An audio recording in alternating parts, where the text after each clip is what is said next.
오늘은 예수님께서 하나님 나라를 얼마나 중요하게 여기셨는지를 잘 보여드리는 그런 말씀을 한 두 가지 정도 살피고요.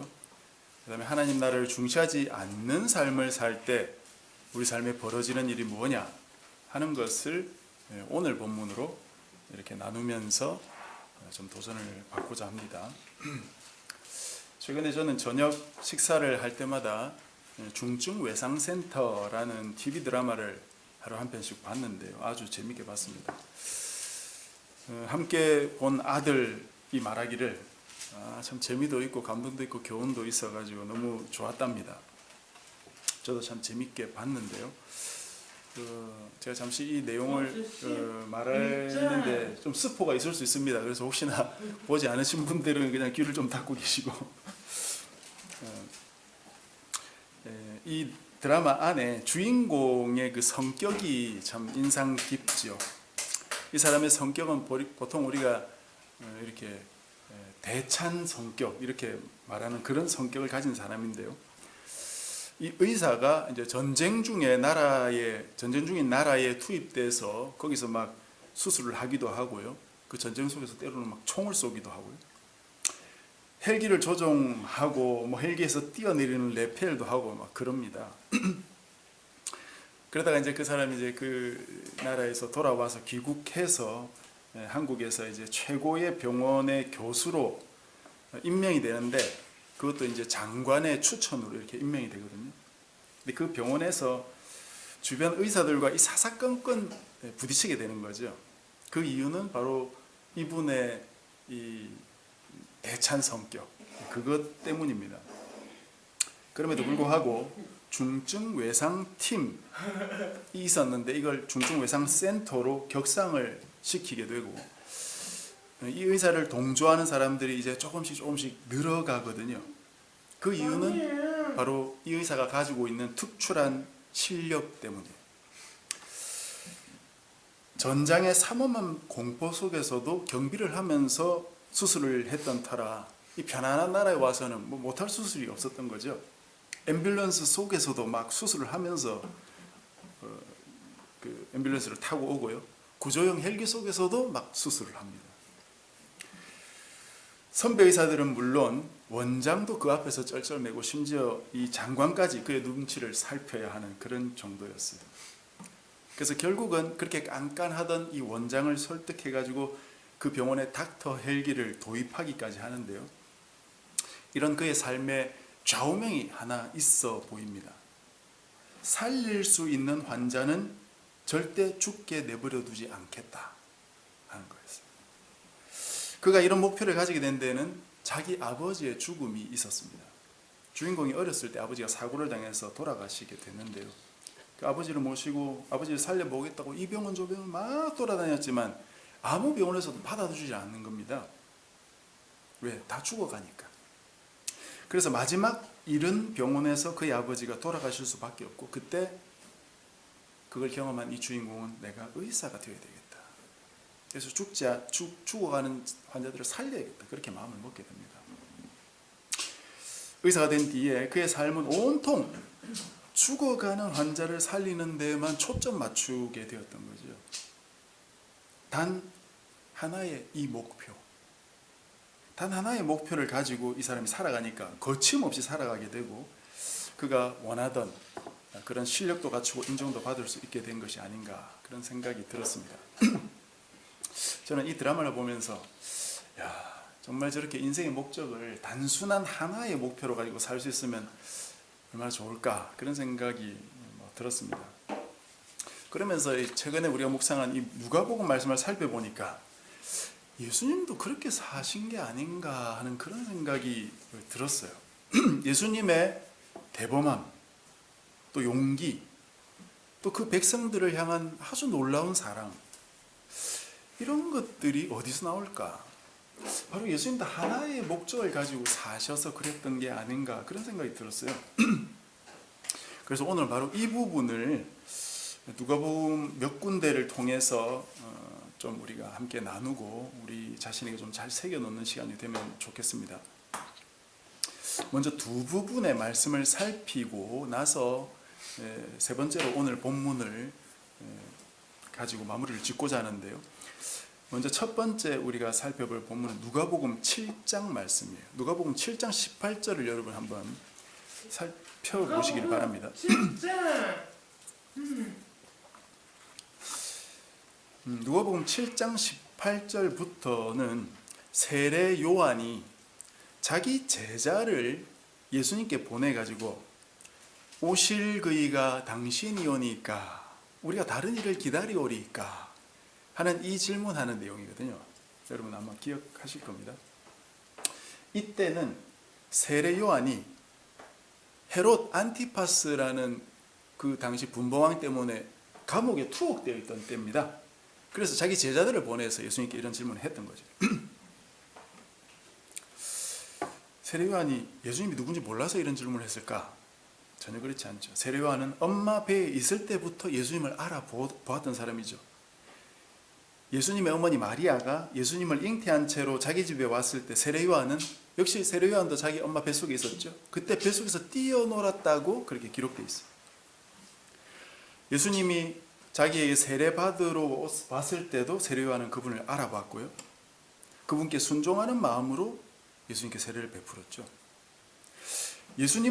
요한은 예수님이 메시아라는 사실을 몰랐을 리가 없어요. 그런데 왜 이런 질문을 했느냐 이거죠. 자기가 생각했던 메시아의 모습과 예수님의 모습이 좀 차이가 난다고 생각했던 것 같습니다.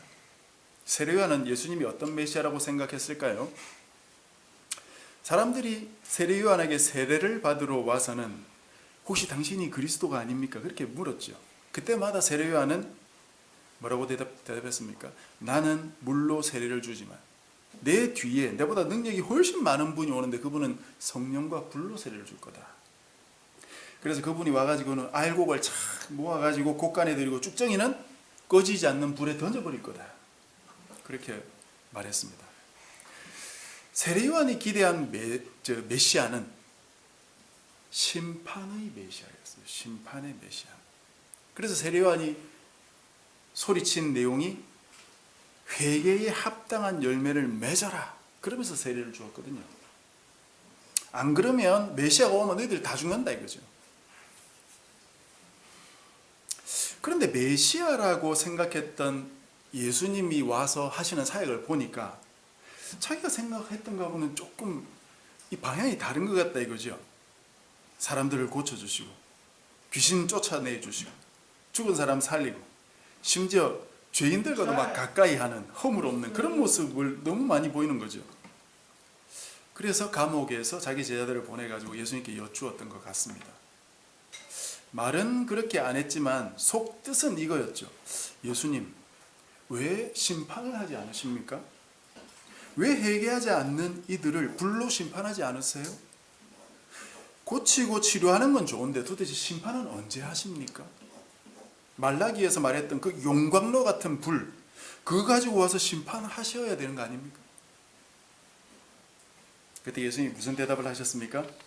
너희는 가서 보고 들은 것을 요한에게 알리되 맹인이 보며 못 걷는 사람이 걸으며 나병 환자가 깨끗함을 받으며 귀 먹은 사람이 들으며 죽은 자가 살아나며 가난한 자에게 복음이 전파된다 하라. 하나님 나라는 사람을 살리는 나라예요. 영혼들이 복을 받는 나라입니다. 죽어가는 영혼들을 살리고 그 영혼들을 창조주 되신 하나님께로 돌이키는 나라가 바로 하나님 나라예요. 하나님으로 인해 영혼들이 자유를 맛보고 치유를 맛보고 새로워지는 그런 곳이 바로 하나님 나라다. 이거예요. 하나님 나라 안에서는 심판이 있을 수 없죠. 심판을 받은 사람들은 이미 하나님 나라에 들어와 있는 사람들이 아니에요. 들어오지 않은 사람들이 그 사람들이 심판받아 있는 사람들입니다.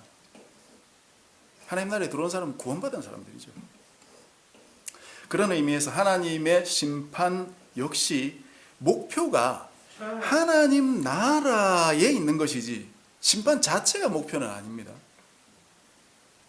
그래서 28절에 약간 우리가 볼 때 아리송한 말씀을 예수님께서 하신 거예요. 내가 너희에게 말하노니 여자가 낳은 자 중에 요한보다 큰 자가 없도다. 그러나 하나님의 나라에서는 극히 작은 자라도 그보다 크니라. 이 말씀을 문자 그대로 이해하려고 하면 아주 골머리가 아픈 그런 말씀이죠. 예수님은 분명히 세례 요한의 가치를 인정해 주셨어요. 그런데 하나님 나라에서 극히 작은 자라도 그보다 크다니요. 그렇다면 세례 요한은 너무너무 작은 자다 이 말 아닙니까?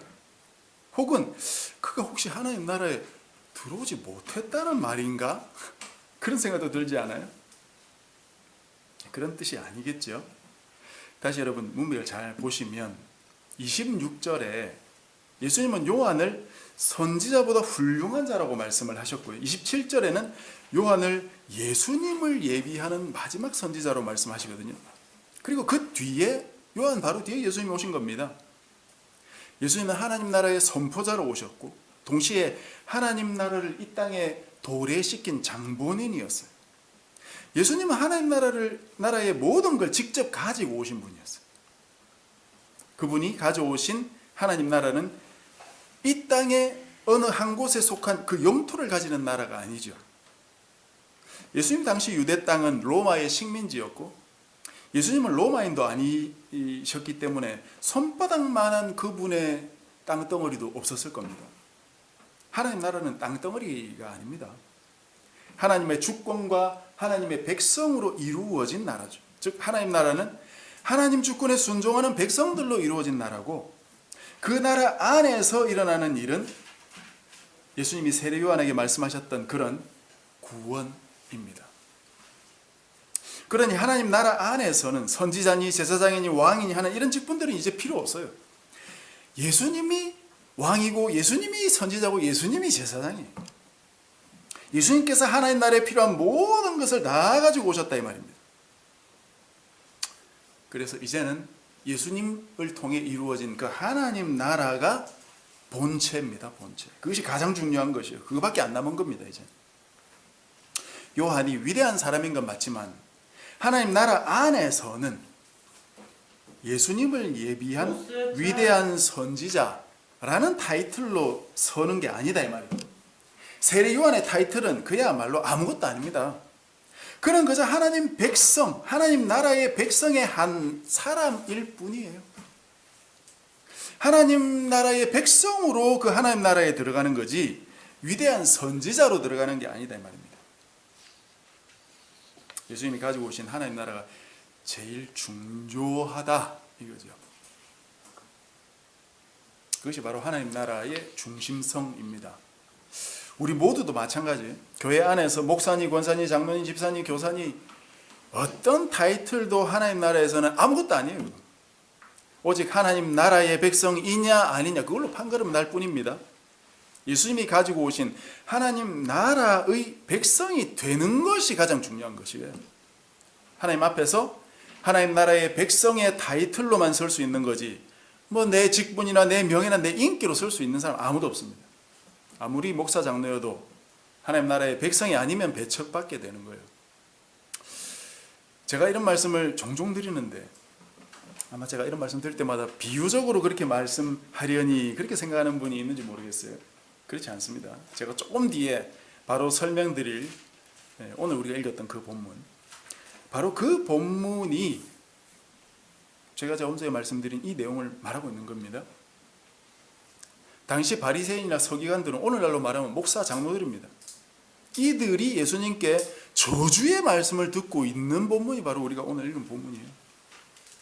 목사라고 다 하나님 나라 들어가는 거 아닙니다. 장로, 집사, 권사라고 다 하나님 나라 들어가는 거 아니에요, 여러분. 하나님 백성만 천국 가는 거예요. 하나님 백성으로 천국 들어가는 겁니다. 그걸 잘 우리가 기억해야 되겠습니다. 두 번째 본문은 누가복음 10장입니다. 10장. 누가복음 10장 20절에도 좀 특이한 말씀이 하나 나옵니다. 그러나 귀신들이 너희에게 항복하는 것으로 기뻐하지 말고 너희 이름이 하늘에 기록된 것으로 기뻐하라. 이 내용은 예수님께서 70명의 제자들을 예수님 앞서 파송을 하면서 복음을 전하도록 능력을 함께 주셨는데요. 그 복음 전도를 마치고 이들이 돌아와서는 귀신들이 항복하더라 하면서 들떠서 보고할 때 예수님의 반응이에요. 귀신들이 막 떠나가고 막 놀라운 일이 벌어지고 그랬겠죠. 귀신들조차 항복하는 것을 경험하고 돌아온 그 사람들에게 야, 너희들 지금 그걸로 기뻐하지 마라. 너희들의 이름이 하늘에 기록된 걸로 기뻐하라. 너희들이 하나님 백성 된 걸로 기뻐해라. 지금도 놀라운 기적이나 은사나 치유 등 하나님의 기적 같은 역사를 바라며 기도하고 그런 사역을 하는 분들이 있다는 소식을 우리가 듣습니다. 물론 그런 역사들이 일어날 수 있겠죠. 하나님이 그 역사를 일으키기도 하시겠죠. 저는 그런 능력이 없습니다만 그런 능력을 경험했다고 하는 이들을 우리 주변에서 우리가 심심찮게 지금도 만납니다. 예전에 그런 기적이 진짜냐 가짜냐 하나님의 역사가 맞냐 아니냐 이런 걸로 저도 논쟁했던 적도 있는데요. 그러나 지금은 그렇게 하고 싶은 생각이 하나도 없습니다. 그죠? 예수님께서 하신 말씀처럼 말하고 싶어요. 그런 일이 있을 수 있습니다. 그러나 잊지 말아야 될 것은 그런 놀라운 기적 같은 초자연적인 역사보다 훨씬 중요하고 훨씬 놀랍고 훨씬 기뻐해야 할 일은 바로 한 영혼이 하나님 나라 안에 들어오는 것이에요. 한 영혼이 하나님 백성 되는 것이다 이 말이에요. 한 영혼이 하나님 백성이 된다는 것, 그게 세상에서 가장 놀랍고 가장 기뻐할 일이다. 한 영혼이 변해서 하나님 백성이 되어서 하나님께 순종하는 삶을 살기 시작하는 것, 그보다 놀라운 일은 없다 이 말입니다. 그래서 예수님도 사람이 온 천하를 얻고도 자기의 목숨을 잃으면 모든 것을 잃은 것이나 다름없다, 그렇게 말씀하신 거 아닙니까? 가장 중요한 것은 한 영혼입니다. 한 영혼. 그 영혼이 하나님 백성으로 이 땅을 살아가는 것, 하나님 나라의 백성이 되어서 살아가는 것, 그게 가장 중요한 일이기 때문에 거기에는 하나님 백성만 있는 것이지 하나님 백성 중에 목사 그룹, 장로 그룹, 권사 그룹 따로 있는 게 아니다 이 말입니다. 하나님 나라 안에는 이름표 떼고 견장 다 떼고 들어가는 것입니다. 하나님 백성 되는 게 기적보다 중요한 일이고 죽었던 사람이 살아나는 것보다도 기뻐해야 할 일입니다. 여러분, 참 안타까운 건 많은 큰 일을, 대단한 일을 한 것처럼 보이는 목사님들, 선교사님들, 그런 분들 우리 주변에 있지 않습니까? 근데 참 안타까운 건 그분들 중에 꽤 여러분들이 뒤끝이 좋지 않게 마무리되는 것들 우리가 종종 보지요. 신문에서 보기도 하고요, 소식을 듣기도 합니다. 왜 그렇게 됐을까? 그들이 원래부터 그랬을까? 그렇지 않을 겁니다. 하나님께서 자신을 통해 하신 큰 일을 경험하고 나서 그 일에 이들이 그냥 매몰돼 버린 것이 아닌가. 하나님 말씀대로 했더니 귀신도 나가고 기적도 나가고 마음 암덩어리가 떨어지고 그런 일이 자기를 통해 일어났던 거죠. 그게 너무 크게 보인 것이 아닐까 하는 것이에요. 아프리카 같은 곳에서 한 번에 수백 명, 수천 명들이 세례를 받고 그러니까 그 사역에 도취되어 버린 게 아닐까.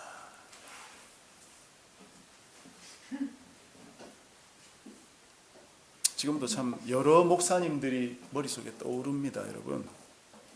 정말 위대한 사역을 한 것 같은데 한 말년이 참 가슴 아프게 끝난 그런 목사님들, 거대한 자기 교회를 자기 아들에게 그냥 물려줘 버리는 그런 목사님도 있고요, 또 교회의 여러 가지를 떼서 자기 아들에게 하나씩 주는 그런 목사님도 많고요.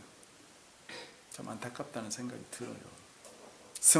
내가 성공했다고 생각될 때 이 말씀을 기억해야 될 것 같습니다. 귀신들이 항복한 것으로 기뻐하지 말고 너의 이름이 하늘에 기록된 것으로 기뻐해야 된다. 내가 하나님 백성 된 것이, 내가 하나님 백성 된 것이 가장 큰 기적이다. 그것이 최고의 감사거리입니다. 그 목표의식을 가지고 살아가야 된다. 그런데 타이틀은 그럴듯하고 겉모습도 번듯한데 완전히 틀려먹은 부류가 있는 것입니다. 그들이 바로 오늘 우리가 읽은 본문에 등장하는 바리새인과 율법교사, 서기관이죠. 이들이 오늘날로 말하면 당시에 그 목사들이 예수님께 욕을 얻어먹고 있는 것이에요. 왜? 가장 중요한 게 뭔지를 놓치고 있는 거죠. 자, 무슨 일이 일어났습니까? 한 바리새인이 예수님께 식사 대접을 한다고 모셨는데 식사할 때 보니까 예수님이 손을 안 씻고 음식을 드시는 거예요. 38절에 보니까 그 바리새인이 그걸 이상히 여겼다고 되어 있어요. 이상히 여겼다. 얼굴 인상이 약간 바뀌었거나 아니면 예수님을 이렇게 쳐다봤거나 그랬겠죠. 그것을 눈치채고 예수님께서 그들을 비판하시는 말씀을 계속 하시는데 핵심은 그 지도자들의 외식에 있었습니다. 이들은 음식 먹을 때만 손을 깨끗하게 하면 된다라는 생각이 박혀 있었던 거죠. 그게 정결법을 지키는 것이라고 생각했습니다. 그런데 예수님은 손도 안 씻고 드셨잖아요. 이 작은 규례 하나를 정면으로 꺾으신 거죠. 이게 참 놀라운 일입니다. 손을 씻고 먹는 것이 하나님의 법을 지키는 것이라고 사람들이 다 생각했어요. 근데 예수님은 그걸 바리새인 앞에서 정면으로 거부하면서 그냥 드셨단 말이에요. 의도적인 거죠. 완전히 의도적인 겁니다. 예수님 왜 그러셨을까? 손을 씻고 먹는 게 뭐 율법에서 나온 게 아닙니까? 율법에서 나온 건 맞습니다. 그런데 손을 씻어라는 그 말이, 그 율법이 도대체 왜 그런 명령을 하나님 주셨느냐 이거예요. 손을 씻는 건 그냥 청결 의식을 위해서 씻는 게 아니에요, 여러분. 뭐 먹을 때 뭐 손에 묻은 뭐 잘못된 세균이 우리에게 가기 때문에 씻으라는 게 아닙니다. 성경에서 손을 씻으라는 것은 우리가 손을 씻듯이 거룩한 백성이 되라는 의미로 그 말씀을 주시는 거예요.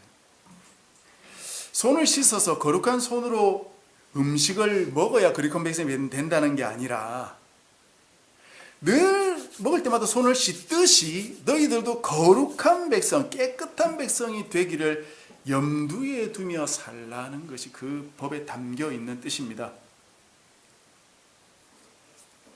그런데 그 중차대한 하나님의 뜻은 헤아리지 못하니까 먹기 전에 손 씻어야 된다는 그 명령만 머릿속에 남아있는 거예요. 가만히 생각해 보십시오. 이게 얼마나 황당하고 우픈 쇼입니까? 손 안 씻고 먹는 게 뭐 대수예요? 아무것도 아닙니다, 그거. 우리가 거룩한 백성이 되도록 하나님은 이따만한 말씀을 주신 거예요. 그런데 그 말씀의 진이, 그 핵심이 무언지를 잃어버리니까 껍데기만 남아있는 거예요. 진정한 핵심이 사라진 껍데기는 우리에게 자유를 주는 것이 아니라 우리 자신과 남을 올가매는 도구가 되어버리고 맙니다. 여기서 여러분, 굉장히 중요한 말씀의 원리를 우리가 잘 정리해야 되는데, 이 말씀을 제가 짧은 시간에 설명드리는 것이기 때문에 여러분들이 잘 정리를 하셔야 됩니다. 이해를 잘 하십시오. 우리가 하나님을 믿고 하나님 백성이 되는 것은 성경의 어떤 법을 지키는 게 아닙니다. 율법을 잘 지킨다고 하나님 백성이 될 수 있는 게 아니에요. 하나님 말씀에 순종하며 사는 것은 하나님의 말씀인 성경에 기록된 그대로 순종하라는 게 아닙니다. 성경에 쓰인 그대로 순종하려면 오늘날 우리가 돼지고기 먹을 때마다 이걸 먹어야 되냐 말아야 되냐 그걸 고민해야 됩니다, 여러분. 왜냐? 구약 성경에서는 돼지고기 먹지 말라 그러죠. 신약의 바울은 먹어도 된다 그래요. 예수님은 뭐라고 하실 것 같아요? 아마도 아무 문제 없으니까 먹으라고 하실 겁니다. 그 외에 많은 율법들도 비슷해요. 과연 성경에 있는 그 많은 율법들이, 수천 년 된 그 율법들이 오늘날 우리에게도 효력이 있겠습니까? 솔직히 상당 부분은 우리와 상관없는 명령들이에요. 우리가 매주마다 10계명을 함께 봉독을 하는데 10계명 그것도 도덕법으로 주신 거기 때문에 상당 부분은 우리의 유효한 것으로 남아있지만, 여러분 예를 들어서 제4계명 안식일을 지키라는 계명, 그건 여러분 지금 기독교인 중에 그 누구도 지키지 않고 있고요. 안식 후 첫날인 일요일을 지키죠. 안식일이 주일날로 바뀐 게 아니라고 제가 여러 번 설명드렸는데요. 유대인들은 여전히 지금도 토요일을 안식일로 지키고 있습니다. 그리고 우리가 지키고 있는 주일은 사실상 안식일이 아니죠. 그런 점에서 기독교인 누구라도 안식일을 지키고 있는 게 아니라는 것이 논리적으로 타당해요. 제4계명이 주일 성수라고 착각하지 말라는 뜻입니다. 이 모든 게 무슨 말씀입니까? 그냥 하나님은 모든 세대, 모든 인간들에게 하나님을 사랑하고 이웃을 사랑하라, 그 말씀을 하고 계신 거라고요.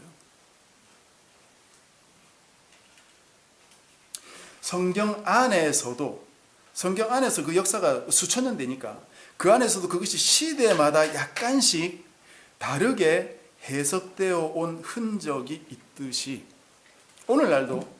오늘날에 맞게 하나님과 이웃 사랑하는 방법을 우리가 찾아서 행하면서 살아가면 된다 이거예요. 우리가 성경을 묵상하는 이유는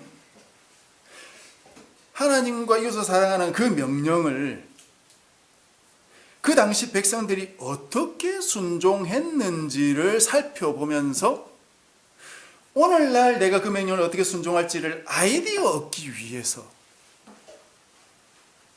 그래서 성경을 묵상하는 것이에요. 이전 백성들이 살아냈던 방식과 지혜를 살펴보면서 오늘날 우리 삶에, 내 삶에 적용할 수 있는 지혜와 아이디어를 얻어내기 위해서, 그래서 하나님 말씀인 그 두꺼운 성경 우리가 묵상해야 한다는 것입니다. 바로 그것이지, 성경에 나오는 그 옛날 율법을 오늘도 똑같이 우리가 수염도 깎지 않고 통으로 된 옷 입고 그렇게 살라는 뜻이 아니라 이 말이에요.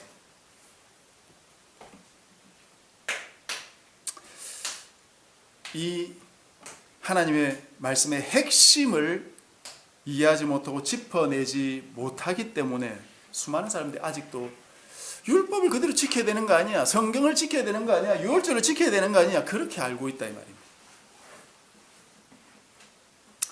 그러다 보니까 율법 안 지키는 사람들을 이상한 눈으로 보는 거예요. 이 바리새인처럼.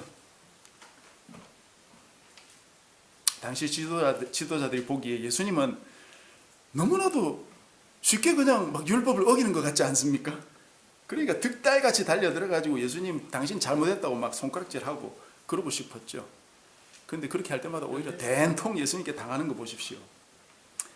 예수님께서 당시 지도자들을 쉽게 물리칠 수 있었던 이유는 물론 율법을 통달하기도 하셨지만 그 모든 율법의 핵심을 아주 단순하게 알고 계셨을 그것 때문이 아닌가, 그런 생각이 들어요.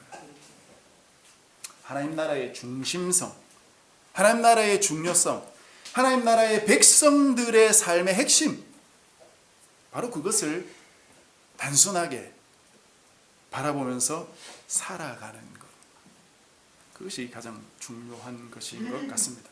바로 하나님을 사랑하고 이웃을 사랑하는 백성으로 살아가는 것, 그것이 하나님 나라입니다. 하나님 나라는 뭐 따로 있는 게 아니에요. 하나님을 사랑하고 이웃을 사랑하면서 살아가는 그 삶이 바로 하나님 나라입니다. 복잡하게 여러분 생각하지 말았으면 좋겠습니다. 이 한 가지를 붙들고 살아가면 되겠다 싶습니다. 우리가 매주같이 살아갈 때마다 말씀을 묵상하고 살아가고 있는데 그 안에서 그것만 발견하십시오. 어떻게 이 사람들이, 어떻게 하나님 백성들이 하나님을 사랑하고 이웃을 사랑했는가? 그러면 나는 어떻게 할 것인가? 도저히 어떻게 해야 될지 모를 때 우리에게 지혜를 주는 하나님 말씀 속으로 들어가서 그들이 먼저 어떻게 살았는지를 찾아보는 것이 우리에게 큰 도움이 될 것입니다. 분명히 그 안에서 성령님께서 우리에게 좋은 아이디어를 주실 것입니다. 그래서 말씀을 묵상하며 살아야 하는 것입니다. 그래서 이번 한 주간도 여러분들 그렇게 살았으면 좋겠습니다. 때로는 답답하고 이번 주에 헌재 탄핵이 인용될지 안 될지 어떻게 될지는 모르지만 그런 조마조마한 상황들 또는 우리 개인의 그런 삶 속에서도 내가 어떻게 하나님을 사랑하고 이웃을 사랑하며 살 것인가 그런 고민도 하면서 기도도 하면서 그렇게 살아갔으면 좋겠습니다. 그래서 이번 한 주간도 주님 안에서 승리하는 우리 모두가 되시기를 주님의 이름으로 간절히 축복합니다.